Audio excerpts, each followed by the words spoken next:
I'm here to talk about competition through diversity. But before I do that, I want to talk about little me and how I wanted to be the best.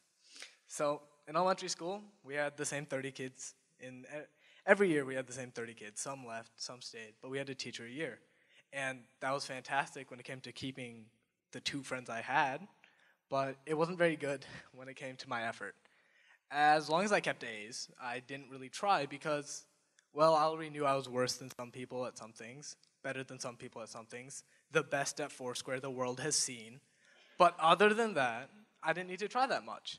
But that all changed in middle school when I go to middle school and it's a radical culture change because there are 200 different students a day because of the 6 periods and 6 different teachers a day. And some of those teachers and some of those students would swap out every trimester. And instead of dealing with the same 25, 30 kids year in, year out, I had to work with and acknowledge a bunch of different set of perspectives from my peers. And coming here in high school, it was fantastic because there are 2,000 some odd kids here. And I had to work with so many people of different ages, different backgrounds, different walks of life.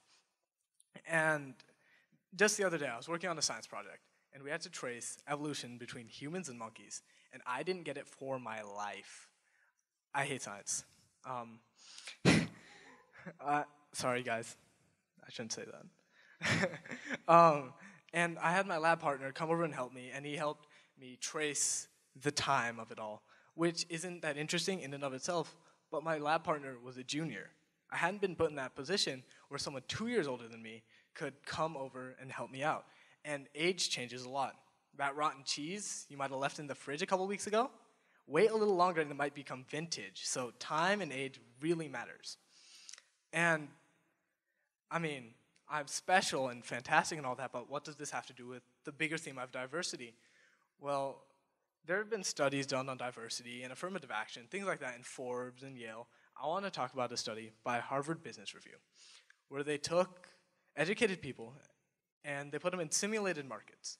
And they had divided the participants up into groups, ethnically diverse and ethnically homogeneous. And they told them to try and figure out the price of the stocks 1 year, 2 years, 3 years down the line. And what they found was that the ethnically diverse groups were 58% more likely to price the stocks accurately than the ethnically homogeneous groups.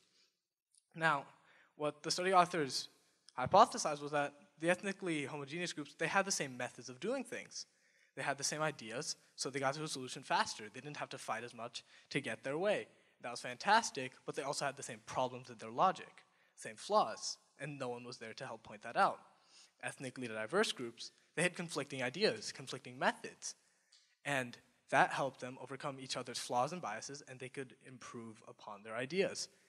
And that isn't outright competition in which everyone's trying to gouge each other's eyes out. It was more implicit in that people were trying to be better. They were trying to compete with themselves to be better. And we don't only see diversity helping people be better in studies, we also see it in the real world. For example, the double helix, the twisted ladder shape of DNA. I've learned in biology that was Watson and Crick figuring that out, two of the most famous scientists we've seen. But it wasn't Watson and Crick. It was one of their colleagues, Rosalind Franklin, a Jewish woman working at London in the 1950s. Because she was a woman, people didn't believe her when she said she had X-ray DNA and found a twisted ladder shape. It was only when her students took her work without her permission, took them to Watson and Crick, that Watson and Crick somehow miraculously discovered the twisted ladder shape. And without this understanding of DNA, science all around the world can't function. Not in today's world.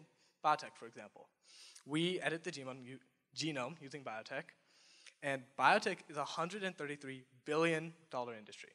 And the only way that could get up and running is because of a Jewish woman working at a sexy university 60 years ago. Things like paper, those were invented by the Chinese. And the car, they weren't invented by Henry Ford, they were invented by Carl Benz 20 years before. But the thing was, inventions are easy to do. Not that easy, but they're easier than what comes after, which is perfecting it.